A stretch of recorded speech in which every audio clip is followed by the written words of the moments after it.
What's up? I'm Troubleshoot. In this quick video, I'll be showing you how you can install games on Steam under a Linux operating system. I'll be using Arch Linux, but it doesn't really matter what you're using, whether it's Ubuntu, Debian, Mint, etc., while using my existing Windows game files. It may sound impossible, but practically all Steam games are running under some kind of Windows emulator. So if we were to point Steam to our existing Windows game files, the games will just fire up and work straight away. Some games with specific Linux versions may need to replace some files, add some files, etc., but for the most part, pointing Steam to an existing Steam library should allow us to play games practically straight away.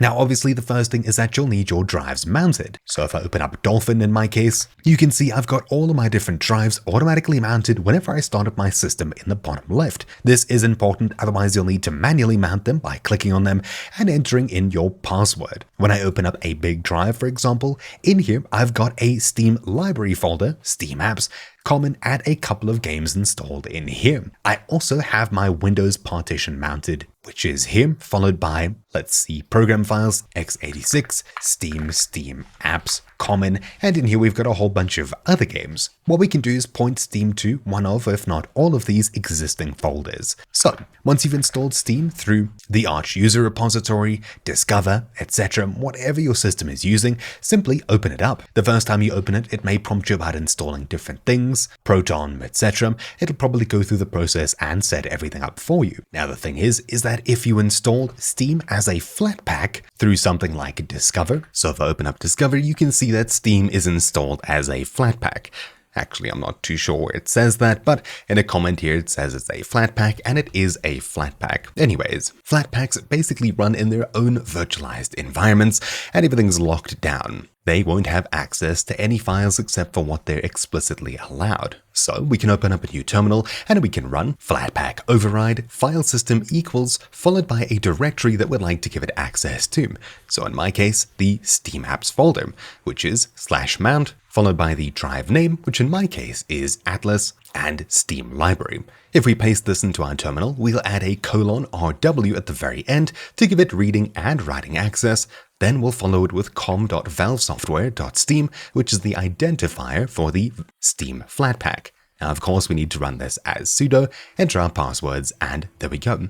Now you'll need to close the Steam app completely and reopen it, and when you do, you'll see that in Settings, Storage, we can now click the drop-down at the very top, choose Add Drive, and we can navigate to Mount, followed by your drive, Steam Library, which contains Steam Apps and Common, and the rest. We'll select the parent folder, which is just Steam Library, click OK, and now you should see that your games list is populated under local drive. If you haven't installed any Steam games previously, it'll also download Steam runtimes, redistributables, etc. At this point, you can check your library and you'll find your games here.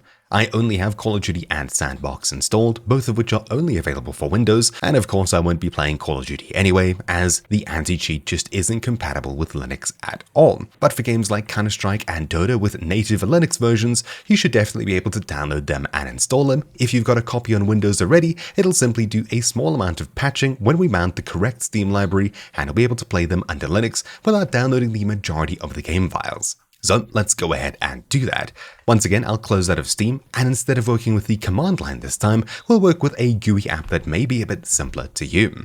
Simply open up your App Store, for me it's Discover, and I'll be searching for Flatseal. This allows us to manage Flatpak permissions, and there's actually quite a few of them. I was quite surprised. Simply install it and open it up when it's done, and in here you'll see a list of all of your Flatpak programs. I'll hit down to Steam and click on it to expand it, then we'll scroll all the way down to File System. In here we'll add a new one, and I'll add my Mount, Windows Drive, Program Files x86, Steam, and we won't be ending it with Steam Apps at the very end. If it is there, remove it. It needs to be the folder that we're writing here that contains Steam Apps, not Steam Apps or any of its children. Then we'll add a :rw to mean that we're giving Steam read and write access, and now we can simply just close out of it, exit out of Steam completely, restart it, head back to Settings, Storage, add a drive, and navigate across to our Windows drive with Steam installed on it.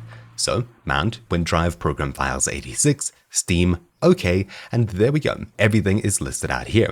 Everything from Dota 2, Counter-Strike, Lethal Company, etc. If I head back to my library and sort by Linux games and ready to play, you'll see CS2 and Dota 2 are currently installed. But as they're Windows copies of the games, it'll need around a 300 to 500 meg download to patch it to get the native Linux versions running.